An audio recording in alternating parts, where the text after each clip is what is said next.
Tantor Audio, a division of Recorded Books, presents Mrs. Jeffries on the Trail by Emily Brightwell, narrated by Lindy Nettleton.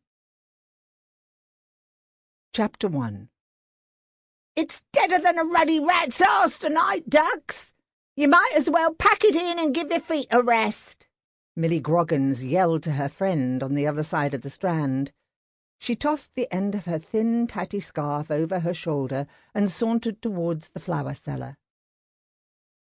Annie Shields smiled wearily and glanced around the deserted street. Milly was right. It had been over 15 minutes since the last person had passed, and that had been a copper. Suddenly she heard footsteps. She tensed and stared hard in the direction of the sound. "About bleeding time we had some trade," Milly muttered, cocking her head to one side and plastering a warm smile on her bony face.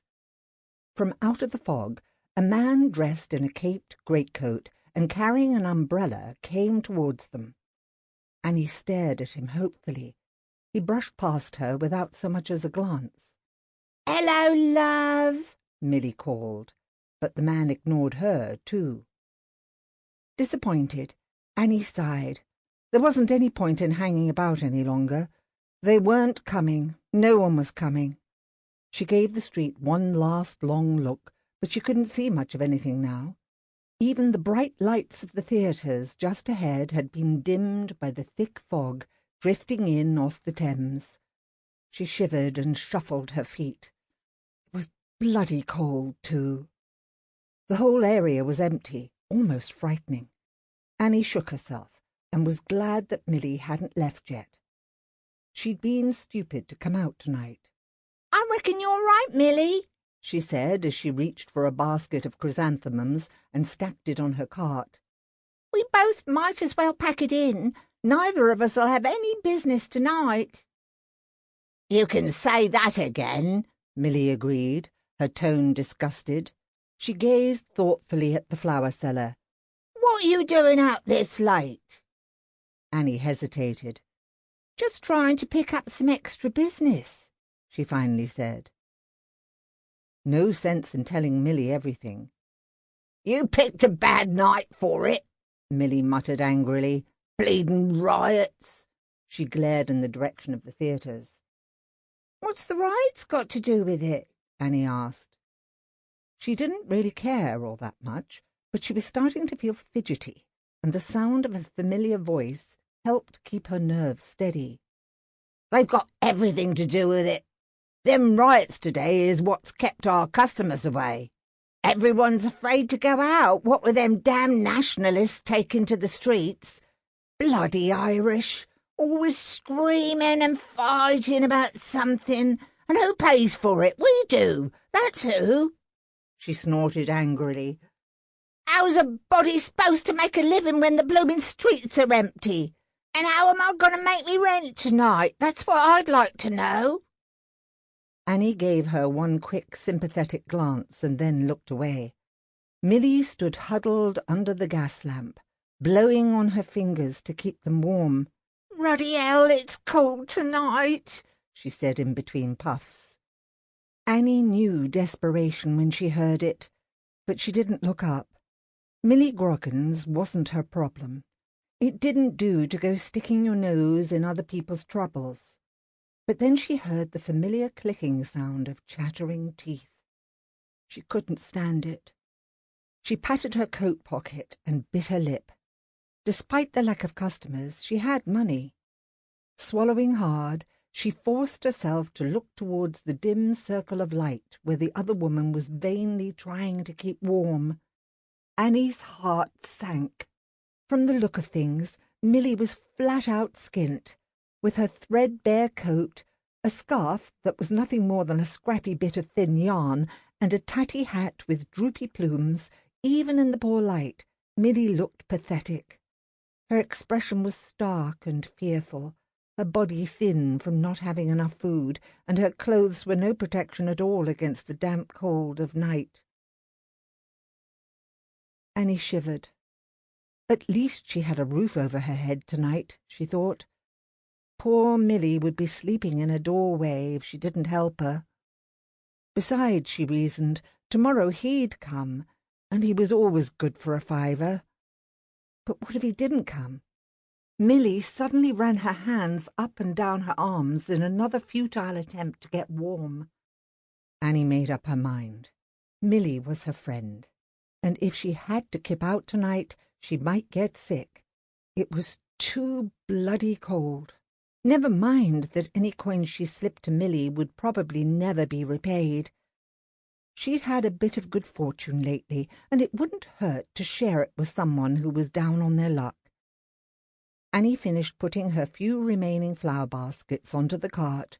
When she loaded the last one, she glanced at her friend again.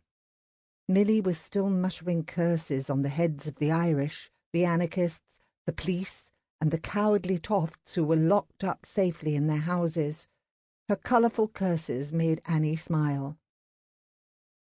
Most of the other flower sellers wouldn't even speak to someone like Milly, but Annie liked her. She was good company, and she felt sorry for her too.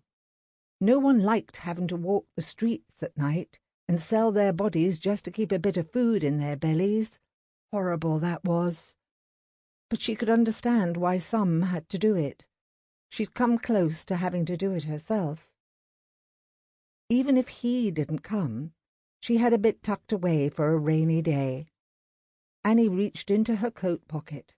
Her gloved fingers were stiff with cold, so it took a moment to get the coins in her hand. She strolled over to stand next to her friend. "Here, take this," she ordered. Milly stared at Annie's outstretched palm, her eyes widening at the sight of the florins and shillings. "What's all this, then?" "What's it look like? It's money. A loan. It's too bleeding cold out tonight to have to spend it on the streets. You can pay me back when business picks up." "I don't like taking it off you," Milly muttered, but she reached for it anyway. "I'll pay you back tomorrow, just see if I don't." She laughed. "Trade'll be good, you'll see. There's lots of men that can't go more than a day or so without it. They'll be here tomorrow night." "Pay me back when you can," Annie said. "I'd best be getting these flowers back to the market then." "Thanks, love. For the money, I mean," Milly called as she turned and darted towards the river. Annie watched her disappear into the fog. The heavy yellowish-grey mist had thickened, and now it covered the street like a cotton-woolly blanket. She could barely see her cart. She stood for one more minute before moving, her head cocked and her ears straining for the sound of approaching footsteps. But she heard nothing. Grasping the handle, she turned and began to push the cart slowly forward. The wheels squeaked and groaned as she crossed the road and eased the old contraption around the corner and up Southampton Street. It seemed as though the fog thickened with every step she took. The farther she got from the gas lamps of the Strand, the darker and colder it got too. She was suddenly jerked forward as the front wheels of the cart crashed off the curb. "Blast!" Annie thought, squinting down into the heavy mist. "It's worse than walking through a cold bowl of soup. It was so bleedin' thick. She'd better slow down, or this old contraption wouldn't make it back to the garden." Annie grimaced as she pushed the heavy cart across the road.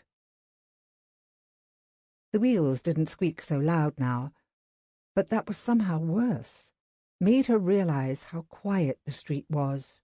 Goosebumps rushed up her arms, and she didn't know if it was from cold or fear, because suddenly she was scared, like someone had just walked over her grave. Nights like this wasn't natural, she thought, looking over her shoulder and seeing nothing but the grey fingers of the fog, too empty by half. Sundays weren't usually real busy, but this was the first time she'd ever had to go back to the market without selling something. She frowned. Mr. Cobbins weren't going to be pleased, that was for sure, but it weren't her bloomin' fault there weren't no one out and about. From behind her she heard footsteps. Annie stopped. The footsteps stopped as well. She opened her mouth to call out who she was, then just as quickly clamped it shut again. Every instinct she had was screaming at her to be quiet, to run. Annie glanced down at the heavy cart. Run? She couldn't do that. She was being silly, acting like one of them fancy ladies she saw going in and out of those elegant shops on Regent Street, where she had her regular flower stand. The cart might be old and rusty, but Mr. Cobbins would have her head, and she'd be out of a job if she came back without it. After a moment, Annie took a deep breath and told herself the footsteps probably belonged to another flower seller or street walker. She grasped the handles tightly and moved forward. So did the footsteps. She stopped and whirled round. Staring into the fog, she tried to see if the person behind her was male or female, but the mist was too thick to see anything. She turned and started forward again. So did the footsteps. Her heart slammed against her chest, her throat went dry, and the hair on the back of her neck stood up.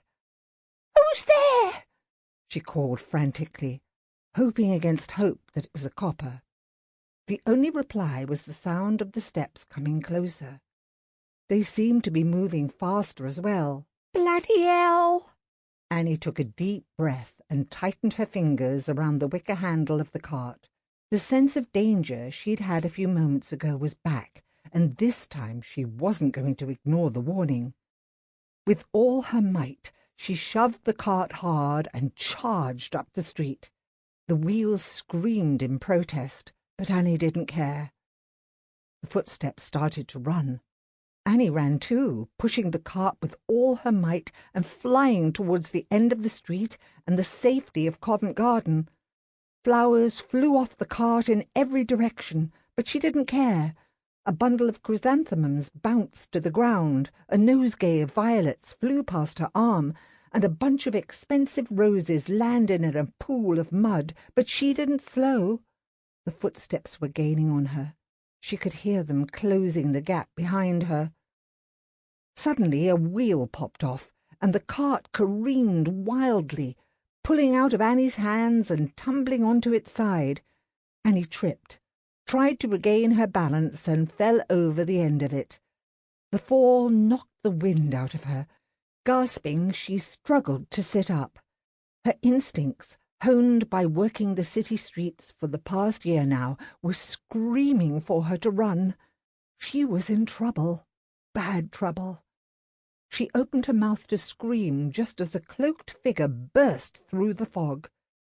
But the scream abruptly ended as the first blow landed on the back of her head.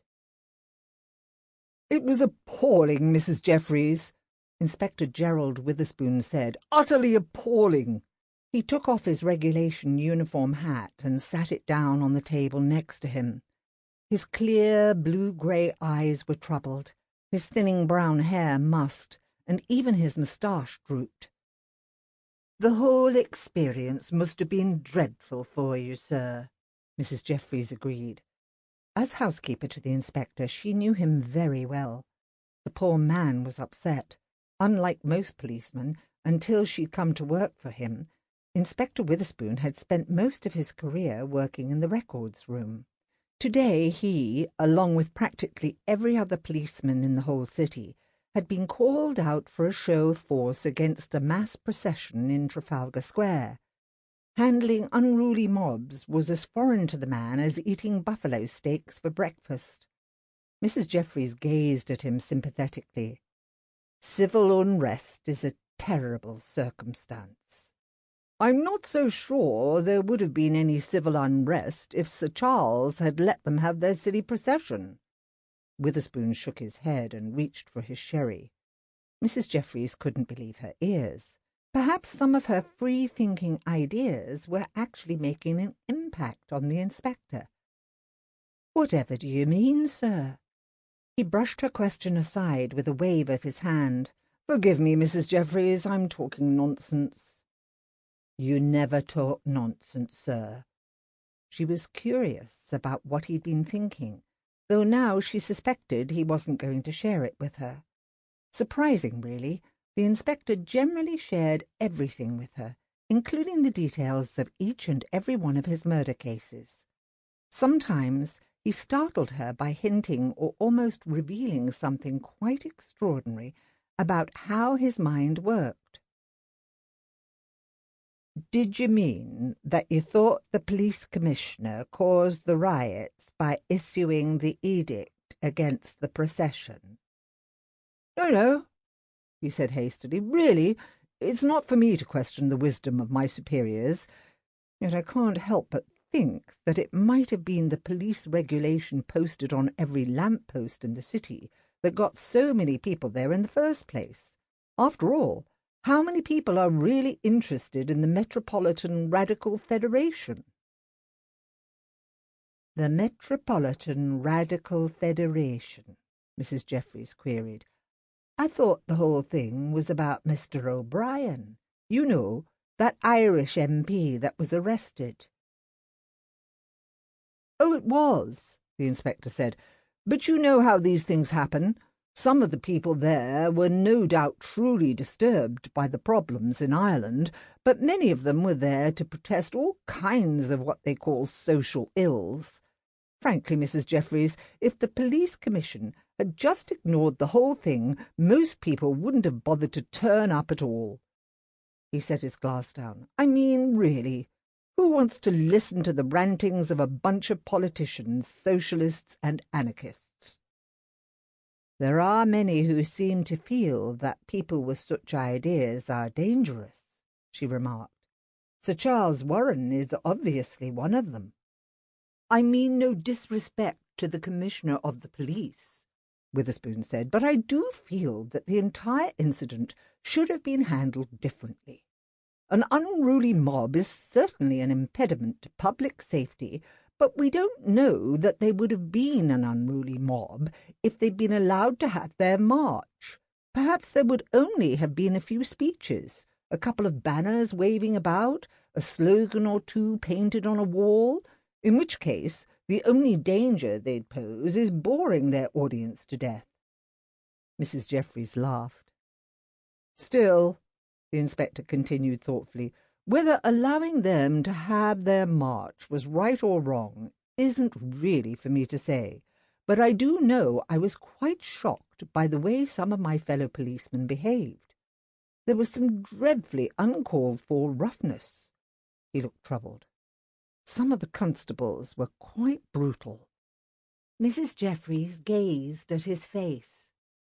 She knew the inspector was no coward, so his distress wasn't merely the result of fearing for his own safety. Since she'd come to work for him, he'd gone from being a records room clerk to an outstanding Scotland Yard detective. Naturally, no one could understand this metamorphosis. No one, of course, except the household of Upper Edmonton Gardens. If the inspector was upset by the brutality of what he'd seen at Trafalgar Square this afternoon, it must, indeed, have been a frightening spectacle. "Were any of the marchers equally brutal?" she asked gently. "Oh, yes," he sighed. "There was the requisite number of rocks and missiles thrown." "Then perhaps the police were merely defending themselves," she ventured. She did hate seeing the inspector so despondent. Gracious, from the way he acted, you'd think he felt personally responsible for everything that had happened today. But she really ought not to be surprised. Inspector Gerald Witherspoon was one of nature's gentlemen. Save for his salary, he'd never had any money until the death several years ago of his Aunt Euphemia. He'd inherited a modest fortune and this beautiful home. Yet he was still as kind and compassionate as he'd ever been. "For the most part, you're right," he sighed again. "But there were one or two—" He broke off and shook his head. "Well, sir," Mrs. Jeffries said briskly, "it's over and done with. Mrs. Goodge has fixed a lovely dinner for you." Witherspoon got to his feet. "I'm sorry, Mrs. Jeffries, but I think I'll go right on up to bed. I don't have much of an appetite this evening." Mrs. Jeffries watched him leave. Beneath his uniform jacket, which he'd had to wear today for the first time in a long while, his shoulders drooped as he trudged towards the door. Poor man! He hadn't liked having to do what he'd done today, and even worse, he certainly hadn't liked watching what some of his fellow police officers had gotten up to. She turned and hurried down to the kitchen. There was no point in delaying the staff's evening meal. The inspector would bounce back in his own good time. Half an hour later, Mrs. Jeffries and the other servants sat down to their dinner. "It's not like the inspector to be off his food," Betsy the maid said, blonde, blue-eyed, and very pretty. She was also intelligent and perceptive beyond her 20 years. "Is he not feeling well?" "He's a bit depressed, that's all," Mrs. Jeffries replied. "The riots in Trafalgar Square today upset him. I don't think he approved of the way some of his fellow officers dealt with the crowd." "Too kind-hearted, he is," Mrs. Goodge, the plump, grey-haired cook, said bluntly. "They ought to have arrested the whole lot of them, that's what I say." "Why should them people have been arrested?" Wiggins the footman asked. With his dark brown hair, pale skin, and round apple cheeks, he looked much younger than his 19 years. His youth, however, didn't stop him from having an opinion on most subjects. He wasn't particularly bothered about whether or not it was an informed opinion. "This is a free country. They've got as much right to have a march and a meeting as anyone else. They don't have a right to throw rocks and go about breaking windows and upsetting decent folk," the cook shot back. Behind her spectacles, her eyes narrowed angrily. "What do they want anyways? Some Irish MP gets arrested and every Tom, Dick and Harry's got to take to the street. Let the courts do it, that's what I say." "Sometimes," Smythe the coachman interjected, "you've got to take matters into your own hands." He leaned back and crossed his muscular arms over his broad chest. Dark-haired, tall, and with heavy, almost brutal features, he wasn't anyone's idea of male beauty, but his warm brown eyes and cocky grin made more than one pretty maid turn her head when he passed by. "We do it often enough." Mrs. Jeffries smiled at the coachman. Everyone knew he was referring to the fact that all of them frequently nosed about in their employers' murder cases. As a matter of fact, they did it every time Inspector Witherspoon had a homicide. And, of course, that was one of the reasons they were all being so argumentative this evening. They were bored. Here it was, November, and they hadn't had a good murder to work on since last June. If she were truly honest, Mrs. Jeffries thought, she'd have to admit she was as bored as the rest of them. Not that she condoned murder, of course. However, human nature being what it was, she didn't think the foul deed would stop just because she personally found taking a human life abhorrent. If murders were going to happen, then wasn't it lucky that she and the rest of the staff were available to help bring the miscreants to justice? Fred, their brown and black mongrel dog, who wasn't supposed to hang about in the kitchen but did anyway, especially at mealtimes, suddenly jumped up from his spot beside Wiggins. Barking excitedly, he raced out and down the darkened hallway to the back door. "What's Fred on about?" Mrs. Goodge complained as loud pounding sounded on the back door. Wiggins started to get up, but Smythe put a restraining hand on his shoulder. "It's dark, lad. Best let me see to this." They waited curiously to see who'd come visiting on a cold, foggy evening. There was the sound of the door opening and then muffled cries of greeting. "It's Looty Bell and Hatchet," Smythe called. Looty Bell Crookshank, resplendent in a bright orange evening dress, matching feathers in her thin white hair and hanging on to a magnificent black walking stick, hobbled quickly into the kitchen. Hatchet, Her tall, dignified, white-haired butler was right behind her. "Looty, Bell and Hatchet," Mrs. Jeffries said, rising from her chair. "How very nice to see you." "Evening, everyone," Looty called gaily as she headed for an empty chair. "Hope you don't mind me and Hatchet dropping by, but it's as quiet as a grave out tonight." Fred bounced joyously around the hem of Looty's skirt. She bent down and patted him on the head. "Howdy, nice fella. My, you're happy to see your friend Looty, ain't you, boy?" Fred licked her hands, butted her knees with his head, and generally made a fool of himself. "If you and Fred have finished greeting one another," Hatchet said, "perhaps we can sit down." "So where have you two been tonight?" Smythe asked, slipping into the chair next to Betsy. Hatchet sniffed delicately. Looty grinned. "Don't mind him," she said, an impish twinkle in her black eyes. "His nose is out of joint 'cause of my women's meeting. Me and a few other ladies get together every once in a while and try to come up with ideas for getting females the vote." "Getting women the vote?" Wiggins repeated in a puzzled voice. Suddenly his eyes widened. "You mean you want women to be able to vote?" He sounded absolutely flabbergasted at such an outrageous idea. "That's what I said," Looty shot back. "What's wrong with women voting? Or doing anything else a man can do?" Smythe laughed. "Get on with you," he said. "Getting the right to vote is one thing, but thinking they can do anything a man can is daft. Why, the next thing you know, you'll be saying they can drive trains or carriages or sit in Parliament. I'll tell you, it's daft." "Daft, is it?" Betsy interrupted. Seems to me that excepting for heavy labour, a woman could do anything a man could. Why shouldn't a woman have a few chances at life?" "But a woman is supposed to get married, take care of her husband and her little ones," Wiggins said quickly. "If all the women was out working and voting and driving trains and doing typewriting, who'd take care of the children? That's what I want to know." "What about women who don't have husbands?" Mrs. Jeffries said, warming to the subject. She'd long thought the division of labour in society utterly ridiculous. What are they supposed to do? Live off their relatives? And what about the police?